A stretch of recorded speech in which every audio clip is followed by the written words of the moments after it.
Aryadan Shoukath Nilambur MLA ആയി സത്യപ്രതിജ്ഞ ചെയ്തു. നിയമസഭയിലെ ശങ്കരനാരായണൻ തമ്പി ഹാളിലായിരുന്നു ചടങ്ങ്. മുഖ്യമന്ത്രിയും പ്രതിപക്ഷ നേതാവും ഉൾപ്പെടെയുള്ളവർ ചടങ്ങിൽ പങ്കെടുത്തു. 15ാം കേരള നിയമസഭയുടെ കാലാവധി അവസാനിക്കാൻ 9 മാസം മാത്രം ബാക്കി നിൽക്കെ നിലമ്പൂരിന് പുതിയ MLA. ശക്തമായ രാഷ്ട്രീയ പോരാട്ടത്തിൽ 11,077 വോട്ടിന്റെ ഭൂരിപക്ഷത്തിൽ വിജയിച്ച ആര്യാടൻ ഷൗക്കത്ത് ദൈവനാമത്തിൽ സത്യപ്രതിജ്ഞ ചെയ്ത് ചുമതലയേറ്റു.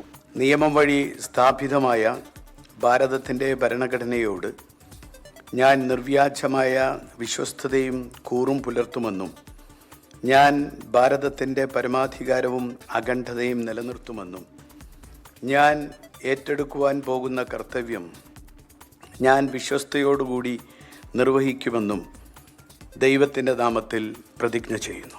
മുഖ്യമന്ത്രി പിണറായി വിജയൻ, പ്രതിപക്ഷ നേതാവ് VD സതീശൻ, മന്ത്രിമാരായ MB രാജേഷ്, K രാജൻ തുടങ്ങിയവർ ചടങ്ങിൽ പങ്കെടുത്തു.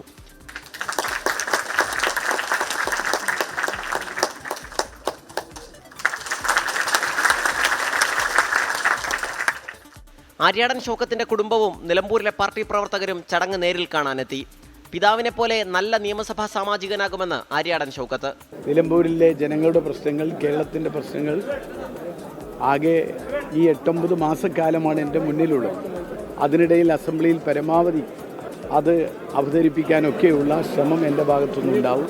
രാവിലെ തിരുവനന്തപുരത്തെത്തിയ ആര്യാടൻ ഷൗക്കത്ത് AK ആന്റണി ഉൾപ്പെടെ എല്ലാ മുതിർന്ന കോൺഗ്രസ് നേതാക്കളെയും നേരിൽ കണ്ട് ആശീർവാദം വാങ്ങി.